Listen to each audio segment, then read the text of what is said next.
In first grade, Sister Elise told me my voice carries, so I'm trusting that you can hear me. But there's good news. Elizabeth is on a microphone, so there should be no problem hearing her going forward. Our Contemporary Theology for Women team is very happy to see you here. Please join me in thanking Bonnie Ifis, Jeannie McDermott, and Pat Bethel for welcoming you. Also, Katie Sola, who you just saw dash in the back, and of course Ray McDermott, who are our IT guys, and will be helping us this evening as well. Thank you both. Thank you too, dear guests, for being here with us tonight as we expand our prayer life with Elizabeth Neubauer. I'll be back after she speaks with us for a couple of important messages, so please stick around for like an extra minute after she's done. Right now, I'd like to introduce you to my partner in crime, the better half of Kathy Squared, my best buddy and my prayer partner, Kathy Paris.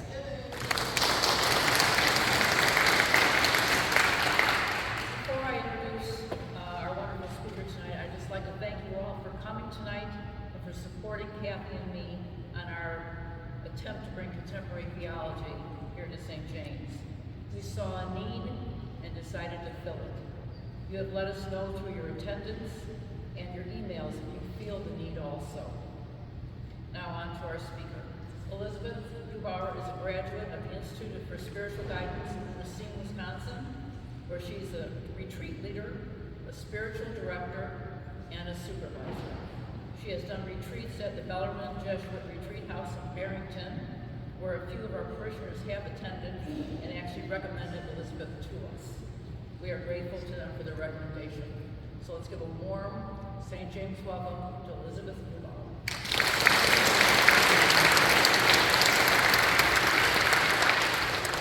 I am so excited to be here. Thank you, Kathy and Kathy, for your warm welcome and taking me out for Italian food.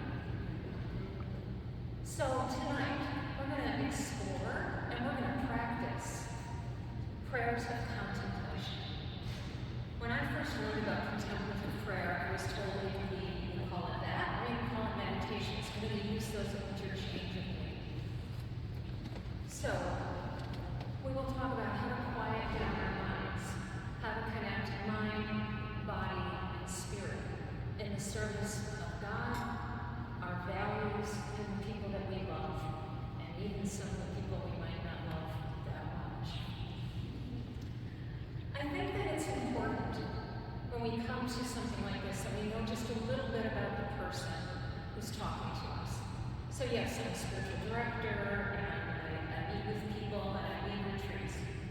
But the most important thing is that, like you, I'm on a spiritual journey. I'm a seeker, and so are you, or you wouldn't be here on a Friday night. I was raised Catholic. I went to Catholic grade school. I loved my school. I even loved almost every nun and most of the priests. And it gave me a great foundation of spiritual values, compassion, honesty, integrity, justice, mercy, that would ground me for my life. But there was a hitch in that. So at the church and the school, things were very good, but not in my home. My father would eventually become a deacon in the Catholic Church, but he was a violent, cruel man behind closed doors.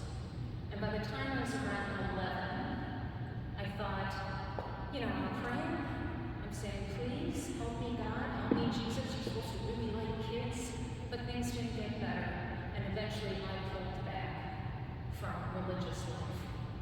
What I didn't pull back from was being a seeker. Where was their wisdom? Where were the things that would reinforce those values that I had learned when I was 6 and 8 and 9 years old? And so I kept seeking.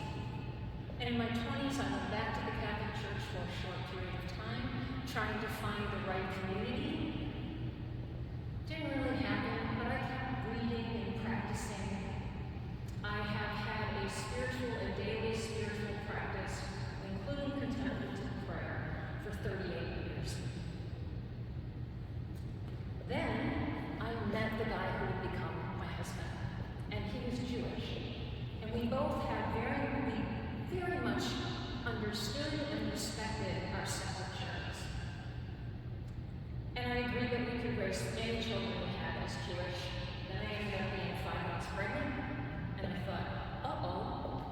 put my money where the mouth is, right? I should learn a little. And we went and met with a rabbi. We weren't a member of his congregation, but we met with him. And he said, "It doesn't matter to me, I want to welcome you." He gave me some books to read. And that began a journey of 2 to 3 years of reading and studying so that I could, if I'm going to raise a child in this faith, I should know something. And there were days when I read those books and I shook because what was in them was something I had been hungry for. And in that 2 to 3 years, it was a very hard discernment process. Do I convert? I didn't have pressure to do that. And I wasn't doing that. There was an invitation that was happening. And it was hard. I talked to many people about it. I was afraid. I'm a deacon's daughter.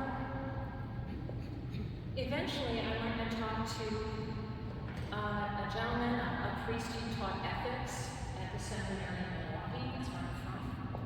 And that led me to go speak with the bishop. So shaking in my boots, I went in and I talked with the bishop and I told him what I was thinking and what was his take on it. And he would say a couple of things that would literally change my spiritual life. The first one was, it is still a valid covenant. The Jewish people to God is still a valid covenant. And the second thing he said was this: you have a right to find God in the way that you choose, and God has a right to find you in the way that God chooses. I did not know that God was choosing me. There was an open door, there was an invitation, and rejection of nothing. I stepped through the door, and I'm Jewish. So let's begin. Forgot to turn my timer on. What is contemplation? This is from the Center for Action and Contemplation website. That's Father Richard Moore's organization out in the West.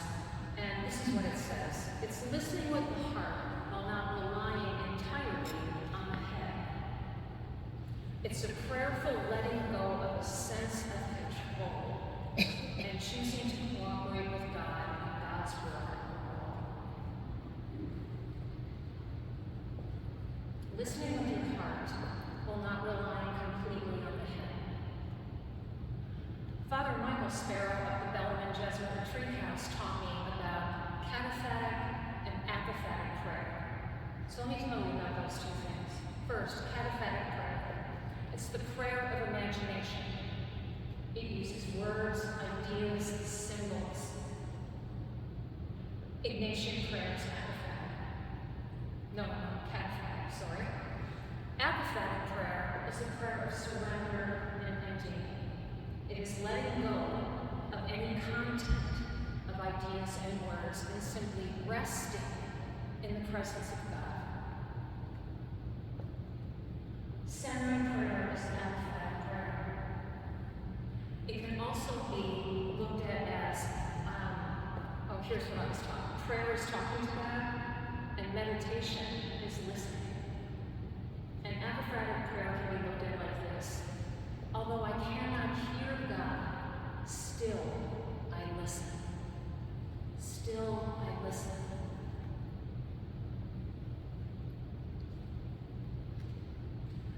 Okay, so those are lovely. Okay, I'm going to be in my heart. I'm going to rest in God's presence.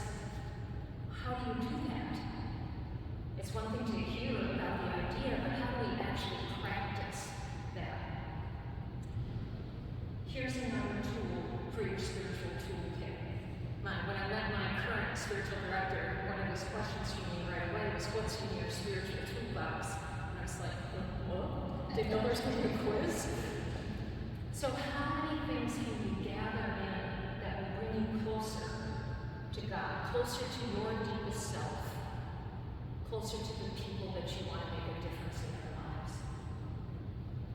John Kabat-Zinn brought mindfulness to the medical community in the 1970s. He is professor emeritus of the Medical College of the University of Massachusetts. And here's how he explains what mindfulness is. It's a tool. Mindfulness is the awareness that arises by paying attention in the present moment on purpose without judgment. So we pay attention to what's happening right now on purpose. So we're saying to ourselves, this is my goal, without judgment. Because you know what's going to happen when you try to pay attention, your mind's going to wander. And that's what our minds do. We don't have to be critical of them, we don't have to say this is horrible. We can say that's what they're built to do, and thank goodness. You know, there's people say, well, I can't stop thinking. Well, you will stop thinking someday, but we don't want that to happen today. So we pay attention. What benefits of mindfulness are there? What did John Kabat-Zinn and many others realize as they started to teach people this skill? One, it helps with bringing down rumination. Somebody cut you off on the freeway at 8 o'clock this morning, and at 11 o'clock you're still playing that tape. How dare they? They made me late. Or we make up stories. You walk in, your colleagues are all quiet as soon as you walk in, and you make up the story, well, it's taking. So it helps with rumination. It also helps with autopilot. How many times have you gotten up on a Saturday morning and you're going to the grocery store and you pull into the parking lot of your work or your kid's school? You're not there. Autopilot. It decreases depression, anxiety, and worry. And the best definition I've heard of worry is making up stories with bad endings. It increases concentration and self-control, and it promotes experiences of calm, connection, and improved relationships. But what does mindfulness have to do with a spiritual life or spiritual practice? It helps us catch our obsessive thinking so that we can come back to what our goal is. And our goal is to be present for God in this moment. We want to be in the presence of God and see the action of God in our daily life, not in some future time when I'm perfect, but right now, today.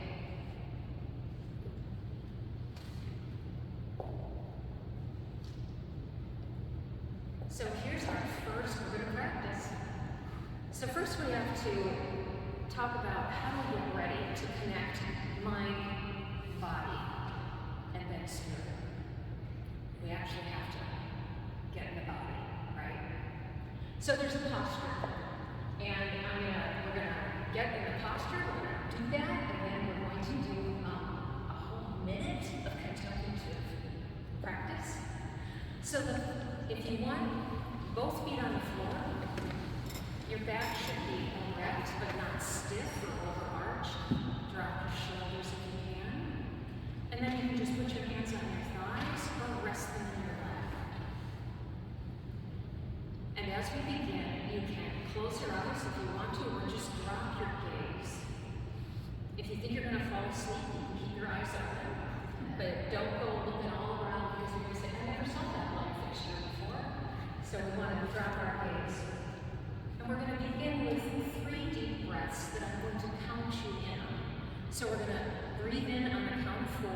We're going to hold the breath at the top for a count of 3. And then we're going to exhale for a count of 4. And so let's begin. First deep breath in, 2, 3, 4, and hold, 2, 3, and exhale, 2, 3, 4. Next deep breath in, all the way in, 3, 4, and hold, 2, 3, and exhale, 2, 3, 4. Last deep breath in, all the way in, 2, 3, 4, and hold,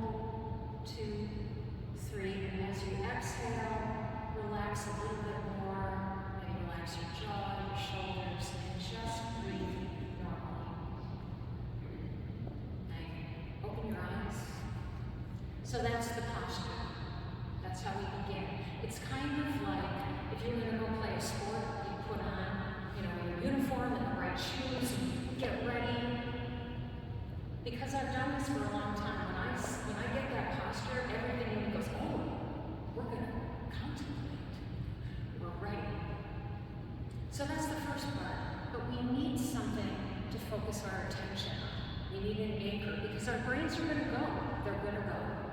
So we want to give it something to think about that we're saying, hey, brain, this is what I want you to focus on. And the thing that is taught most frequently is the breath. Because we always have breath, right? We don't have to go to the store and buy it. We got it.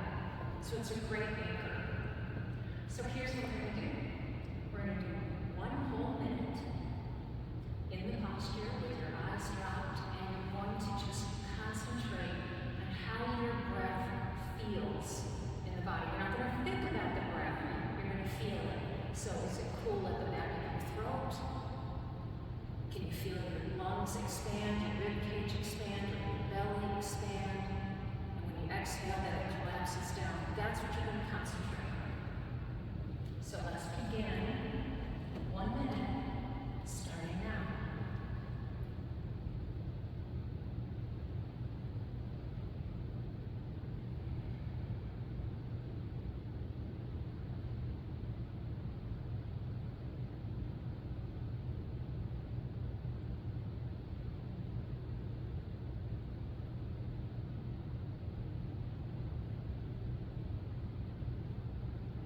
If your mind has wandered, simply bring it back to the sensations of the breath.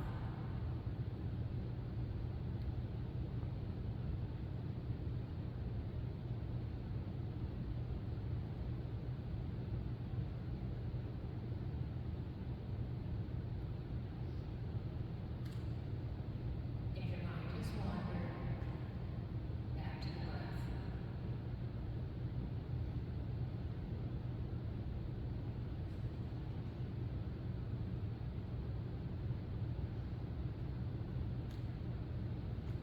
Okay, that was 1 minute. Did your minds wander? Yeah. What we're trying to do with contemplative practice is make room for what's happening in the present moment. Our bodies are always in the present.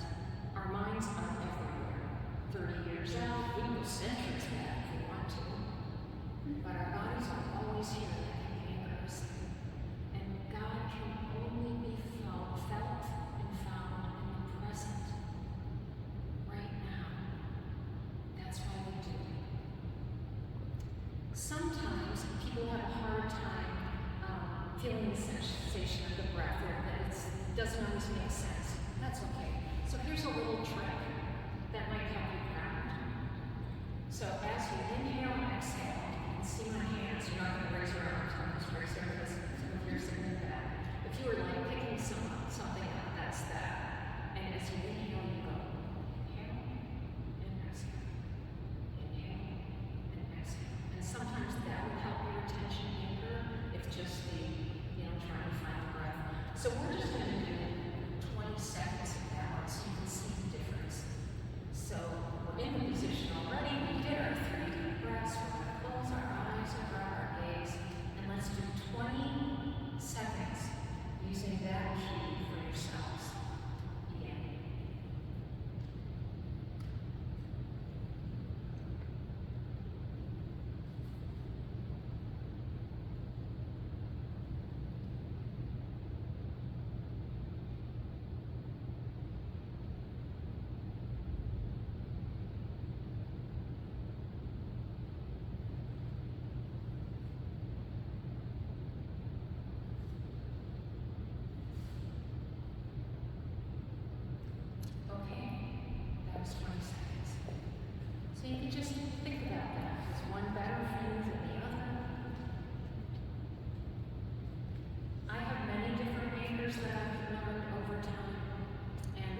ones that works well for me is what's called the gravity meditation, gravity.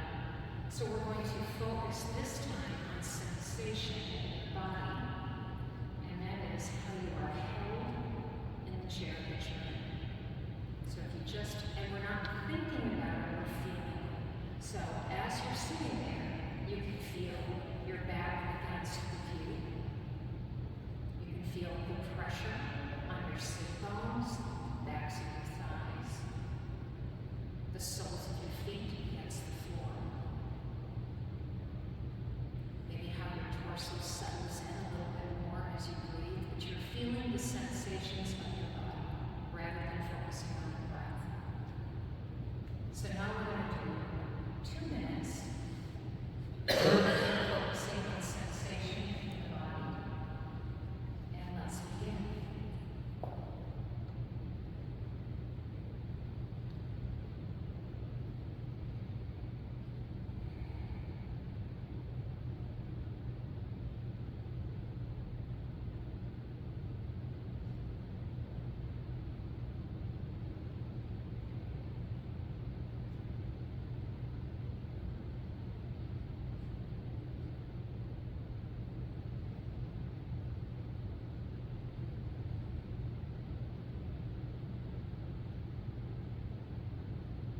If your mind has wandered, just bring it back to the sensation of your body in the chair, being held by the chair.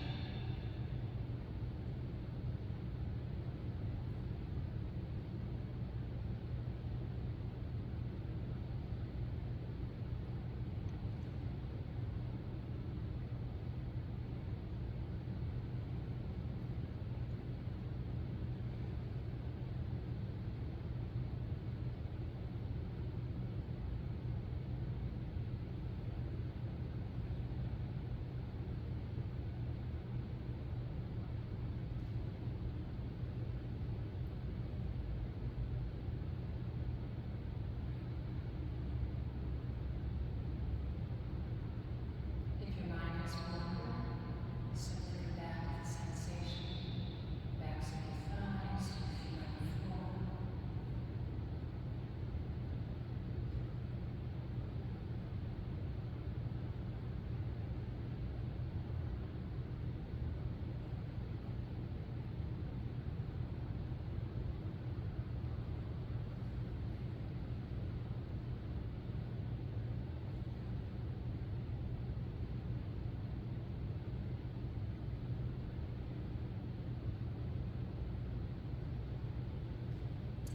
And that was 2 minutes.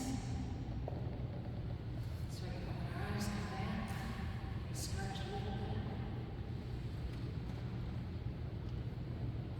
And was that easier than the breath? Was it easier to anchor?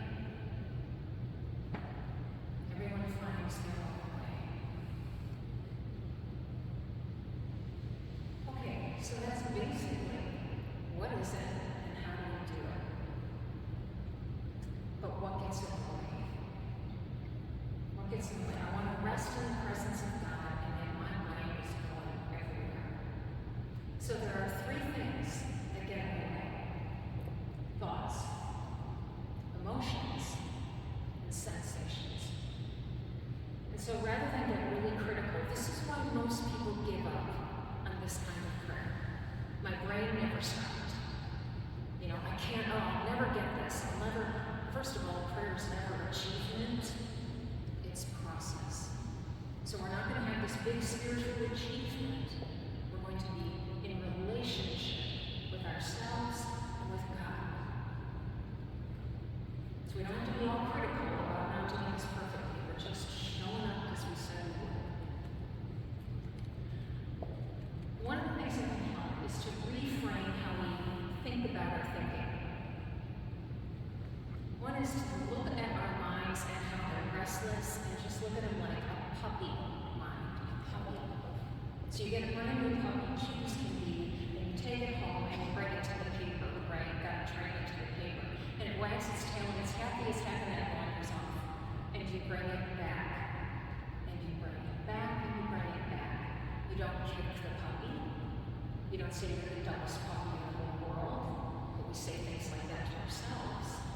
No, that's why we do this without judgment. We bring it back. What John Kabat-Zinn says about mindfulness, it is an awareness that arises when we pay attention in the present moment. The awareness is the part of you that goes, oh, my mind wandered. You got hijacked by a thought. So one of the things to do is, oh, I just have this problem mind. Come back, come back, come back. Another way to deal with thoughts is called the bus stop. Right? So you're at the bus stop and you're waiting for the God car, okay? Don't get on the motorcycle. Don't get in the taxi. Don't get on a double-decker bus. As the thoughts come, just let them go by. You can be thinking, let it go by, let it go by.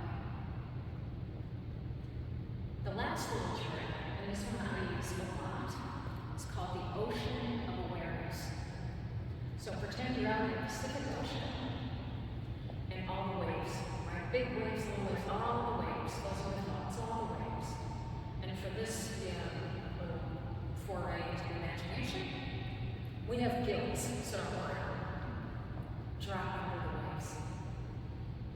Lots of times I will say that to myself, Elizabeth, drop under, drop under.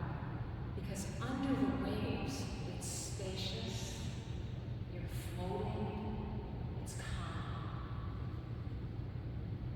Do I have to do this alone? Yes. Yes, I do. So those are three ways to look at the thinking in a much better way than being critical or giving. Second thing that messes out is emotions. So you will, there's going to be some handouts, but things will be sent out, and there's a resource list that I have. So some of the things that I'm mentioning, books or things, are on that resource list if you feel so inclined. This is about emotions, and it comes from the book, Mindfulness, an 8-week plan for finding peace in a frantic world. And they talk about emotions, and they pick unhappiness. And here's, I'm going to read their quote because they say it better than me. When we are unhappy, for example, it's natural to try to figure out why we're feeling this way and find a way of solving the problem of unhappiness. But tension, unhappiness, or exhaustion aren't problems that can be solved. They are emotions. They reflect states of mind and body. As we're putting our mind into our body, it's pretty normal you may feel some emotion. As such, these are not problems to be solved, they are emotions to be felt. They can just be felt. Once you feel them, that is, acknowledge their existence and let go of your tendency to explain them. Why am I feeling this way? Or get rid of them. I can't feel this way. They are much more likely to vanish on your own.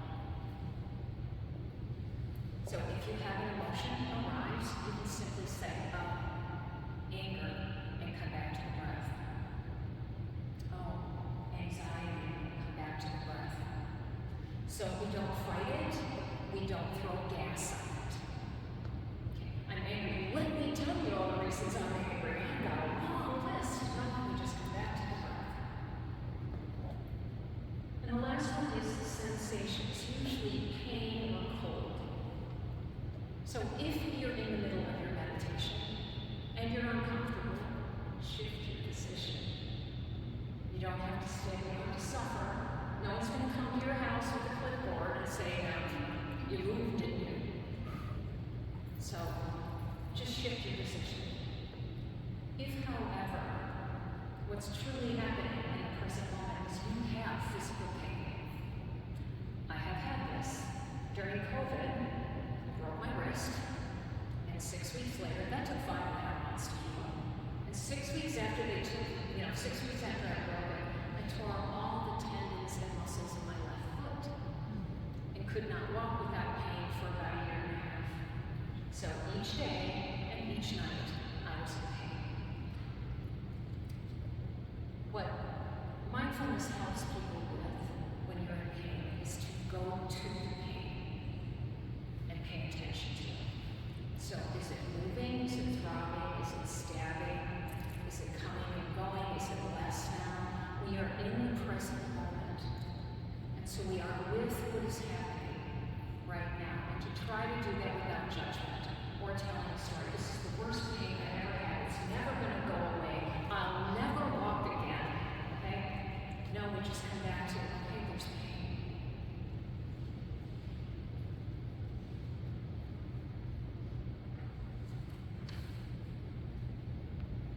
What is the myth of contemplation?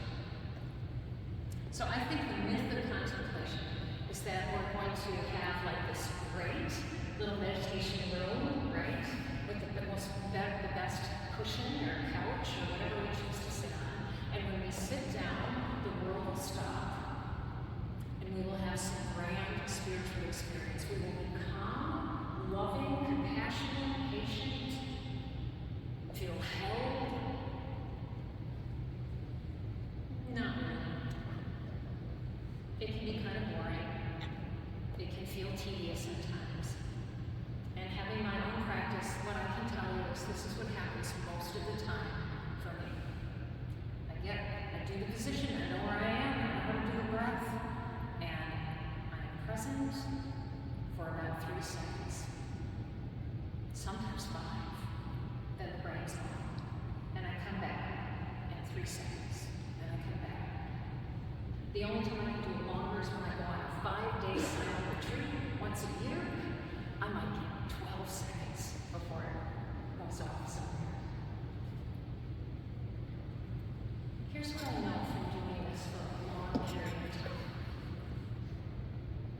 Our benevolent God loves those 3 seconds. And behind my back, and without me doing anything at all, but coming back and back and back and back, God knits those little seconds together. And they show up at another time. Sometimes I feel calm and held and loved by God in my meditation practice. Lots of times it's neutral, and some days my mind is so nuts, I'm lucky if I can get 1 second of peace before I'm worried sick about something. So just trust that your effort, your consistent practice, your promise to yourself, I'm going to try this, I'm going to try this. God will partner with you.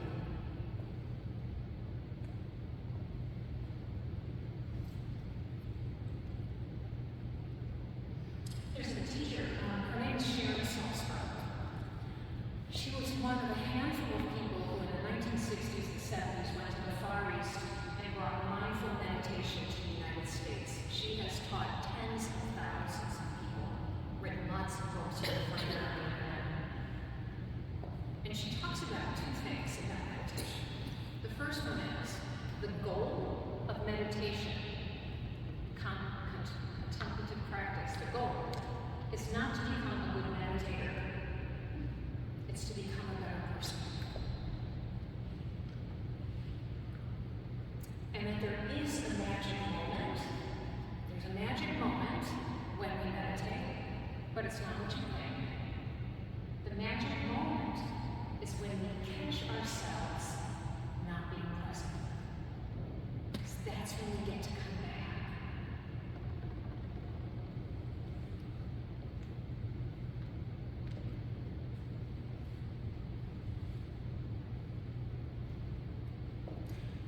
So we're going to try another practice, and this is centering prayer. Some of you, I'm sure, have tried centering prayer. Maybe you have a regular practice with that.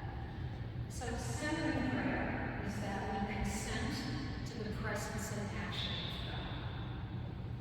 And when I'm talking basically from the Father Thomas Keating book, Open Mind, Open Heart, and a little bit from Cynthia Bourgeau's book on centering prayer. So what Father Keating says is my intention is to be with God, not to think about God. It's to be with God, not think about God. And he has this to say: centering prayer is not a way of turning on the presence of God, Rather, it is a way of saying, here I am. Here I am. The next step is up to God. It is a way of putting yourself completely at God's disposal. It is to submit to God's intentionality. What's God's intention? To give himself completely to you. It's a prayer for letting go.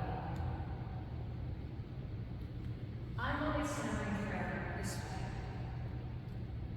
I'm in God's waiting room. I'm in God's waiting room. I want you to think of a spiritual figure. I'm going to just pick one. I'm going to pick Pope Francis. So let's say that today, when you got home, you had a beautiful envelope with the seal of the Vatican on it. And it said, Pope Francis will be in Arlington Heights on Sunday, and he would like a private audience with you. He wants to meet with you. Would you please come to this location and sit in this room and wait for him? We don't know when he'll show up. He's a busy guy, but he wants to see you, and he'll be there. How would you sit in that room? Would you bring this and scroll, scroll, scroll, scroll? And when you walked in, would you say, just a minute, finish your text?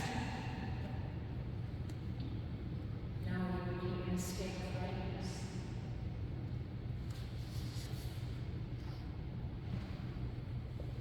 That's what I think summary prayer is. I think that's what breath meditation is. I think it's all the same thing, just different anchors, different ways of looking at it. But I have said, okay, God, I am really going to try to just open space for you. Contemplative prayer opens space because this is focused in a way that kind of shuts the mind up a little bit. The heart is open. There's a gateway for the Spirit. I think God needs those 3 seconds or a quarter inch. Just give him a quarter inch. Give him some elbow room. We all know people who talk too much, right? Maybe it's a colleague or a relative, and they never stop. They never, never, never stop. And you can't get in here. And if we're always moving here, God can't get in either. So we're going to do centering prayer. It's the same posture, feet on the floor, straight back, shoulders relaxed, hands in your lap. We're not going to do the 3 deep breaths. We did that earlier, but we could always do that for centering prayer to begin. And the difference is, instead of focusing on the breath, you use what's called the sacred word. The sacred word is just the word that is chosen for its intention, not its meaning. I use the word here. Here I am, here.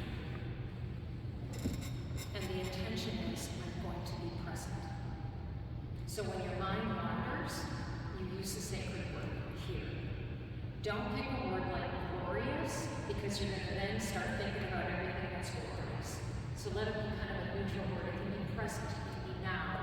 Anything that will remind you, I'm coming back to God's will. If your mind is doing just fine, if you're at the bus stop and the thoughts are going past, you don't need the sacred word, only to come back. It's not a mantra. We don't repeat it, repeat it, repeat it. It's simply a different kind of reminder that, okay, God, I'm waiting for you.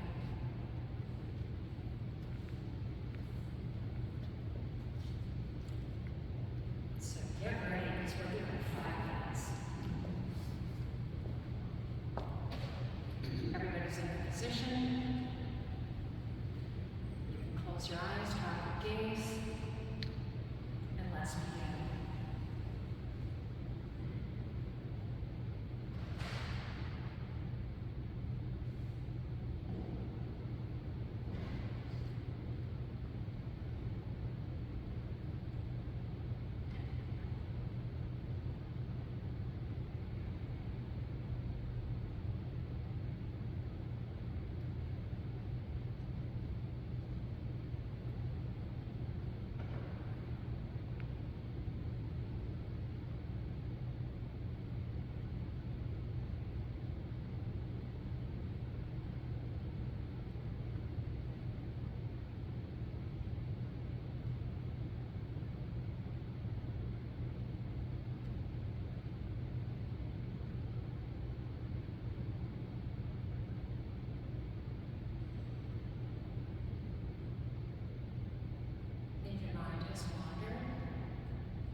audience from the other side, what you are saying by means of the sacred word is, here I am, waiting.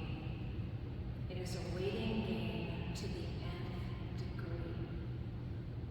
Nothing flashy is going to happen, and if it does, you should gently return to the sacred word, as if nothing happened. Even if you have a vision or infused word, you should return to the sacred word. This is the essence of the method.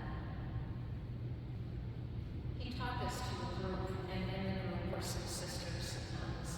And one came up to him after a little 5-minute meditation and said, "My mind wandered 10,000 times." And he said without missing a beat, "How wonderful, 10,000 opportunities to come back to God." I have a daughter who is going to turn 30 in about 10 days. And I love that kid. And I just want to hear from her. So I don't care if she texts me, or sends me an email, or calls me, or leaves a voice message, or mails me a letter, shows up unannounced. I just want to be with her. And I think that that's what a benevolent, loving, creative God wants of us. He just wants our attention. Just wants to be with us. So we talked about what it is and how to do it and what gets in the way. And we tried 3 different things, right? Why do it? Why? It's simple. Sit in the chair and keep coming back to the present moment. It's simple, but it's not easy. So why have I stuck with it? Here are a couple of the benefits in my own life. Because I have to sit and be patient, I have far more patience with other people. I know how to pause because I've had to do that in practice each day. It has made me more compassionate. It has made room because I'm making room for God. I cannot hear God, and yet I still listen. I still listen. I'm a better listener to people because I can hear them. It gives me the ability to drop into being in peaceful presence. Every day, not all the time, no. But sometimes it shows up at such an important moment. And here's one of those. My daughter had a really bad time in high school. She became very ill. We didn't know what was wrong with her. We were frightened. We couldn't find the right doctors. We thought we might lose her. And her life collapsed. Because high school students aren't very kind.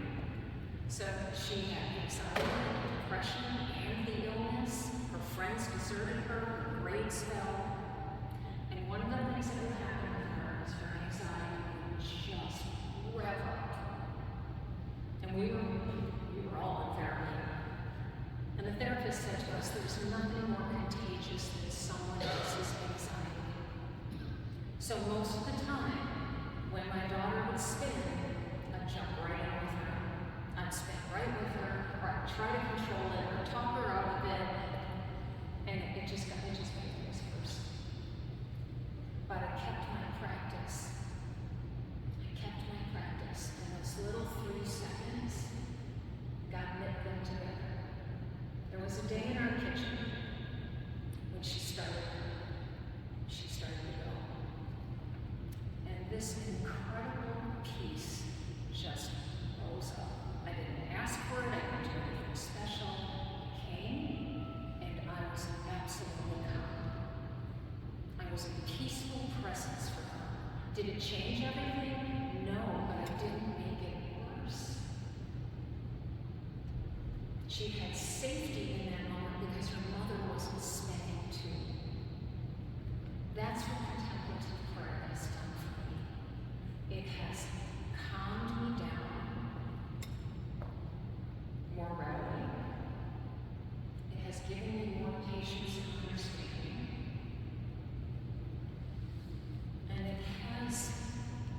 very subtle, slow way deeply increased my belief and my feeling of God's presence in my life.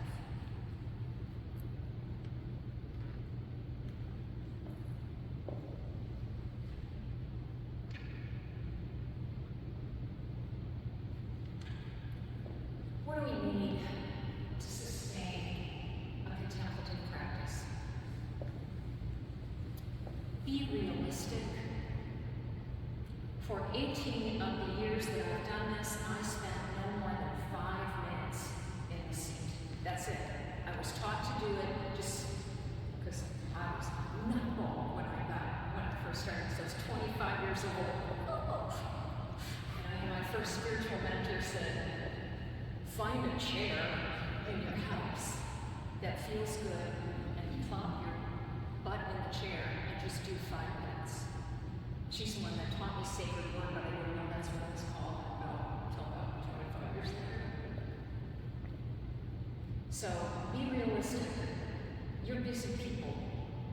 There is a gold standard for centering prayer, 20 minutes in the morning, 20 minutes in the evening. I have never done that unless I've been on that 5-day retreat. I do 20 minutes a day now because I can. I don't have a toddler or a high schooler or a big job. It has made a difference to do more time, but if you can do 5, do 5. When people come to me as a spiritual director, many times they'll say, what's the best prayer? How do I do this right? The best prayer is the one you do. Whatever you can do consistently, and that's the second thing. If you want to maintain your practice, be realistic and be consistent. Get a meditation buddy. I have one. All we do is text each other. We were lucky. We went and heard Sharon Salzberg talk, and she makes you sit for like 15 or 20 minutes at a time, not 5. And she was talking about her group. Now, all of these people teach this, and they practice it, and they struggle. And one of the guys said, if I get up in the morning and I turn left, I turn my computer. No, if I turn left, I sit in the cushion, and I do my meditation. If I turn right, I'm on my computer right away. So what they would do is they would email each other after they did their sit, and they would say, I turned left. So my friend Susan and I, who have done this now for 7 years, we text each other, I turned left.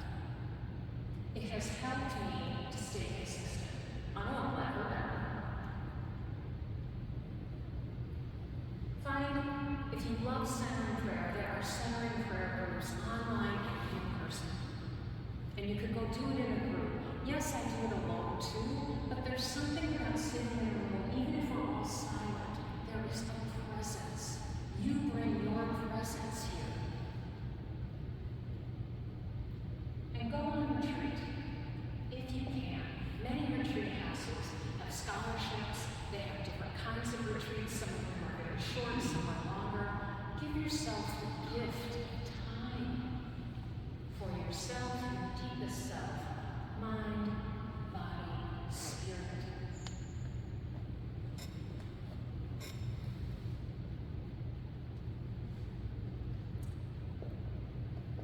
Lastly, you can meet with a spiritual director. I meet with mine once a month. But I know I'm going to talk to Mike, and so it helps me to say, no, I am committed to a spiritual practice. Now, Mike doesn't quiz me. I think he'd know if I wasn't practicing.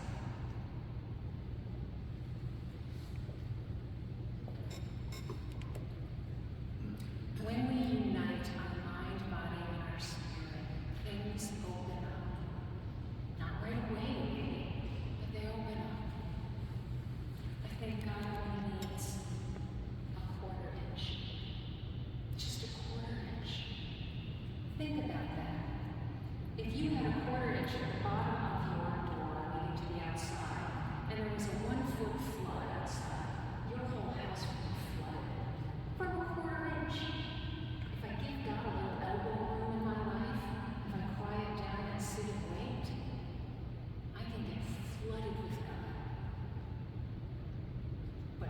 show up the way. So that is most of what I have for this evening. I'm going to talk about one thing, and then, we do have a couple of minutes. If you want to ask some questions, we can do that. But let me just say this. This was just a taste. Just a taste. If you would like a little bit more, on February 9th and 10th, next spring, at the Bellin and Jesuit Retreat House, there will be a 26-hour retreat. So you have one night over, okay? And Father Michael Sparrow and I did this retreat together a year ago in July. And he does cataphatic prayer, prayers of the imagination, and I do apophatic prayer. And we go a lot deeper, and you get to practice, and you're with other people, and you're away from the kids and the dog and the pressure, and you have time for yourself and for God. So if that's something that appeals to you, that's in the spring, and it's just a little better taste of the whole activity. Before I close, I'll close with a prayer. Anybody have any questions?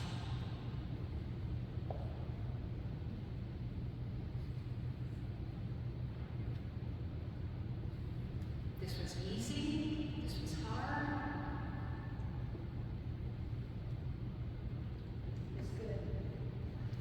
Oh, yay! Well, it's more than just a fact check. Have you been out to Mexico with Father Richard? No. No? Okay. No. I've always wanted to go. Me too. No, I read. I'm taking out my classes. Okay. Yes.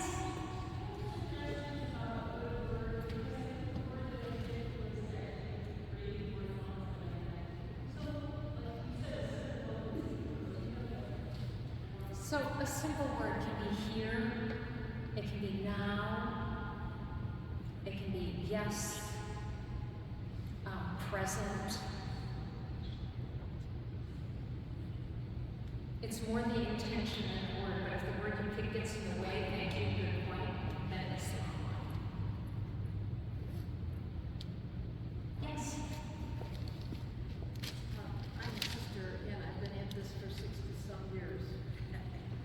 And you hit everything that I have to do after 67, 63 years, okay? So it's not something that comes easily, and I just really appreciated your sense of God waiting for us, because I think that's what's helped me a whole lot, that God is waiting for us, and just to think about just that, God is waiting for us. Thank you. So did everyone hear that? She's been practicing for 67? No, 62. Oh, only 62. Only 62 years. And it still is difficult. But that what resonates with her so much is that God is also waiting for us. When that bishop said to me, you have a right to find God in the way that you choose, and God has the right to find you in the way that He chooses. So I can sit and He might not show up for a long time, but eventually, it shows up. Anything else? Yes? It's amazing how long 1 minute can be, 2 minutes, and 5 minutes. You're just So what Kathy said, it's amazing how long the 1 minute, 2 minutes, and 5 minutes can be when you're only being contemplative. I think contemplative prayer sometimes is like vanilla extract you don't need a whole lot to. So if 5 minutes is what we can do, that's absolutely perfect. It really is. Like, I just want my kid to call me, right? I just want to see her beautiful face. That's all I want to do. And I do believe that that is how God is. Okay, so anything else? No.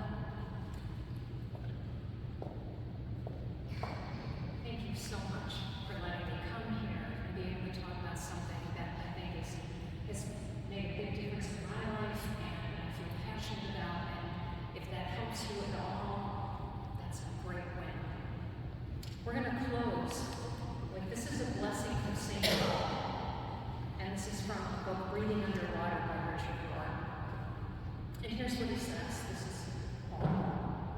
May the God of peace make you whole and holy. May you be kept safe in body, heart, and mind, and thus ready for the presence. God has called you and will not fail you. Thank you.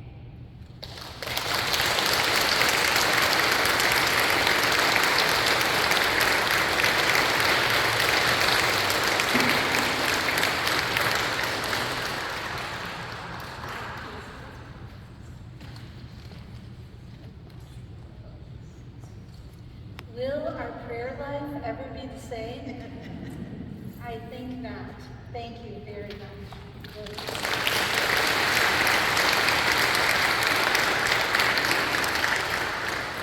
On your way out, please stop at the table downstairs to add your contact info if you want to be notified of future events.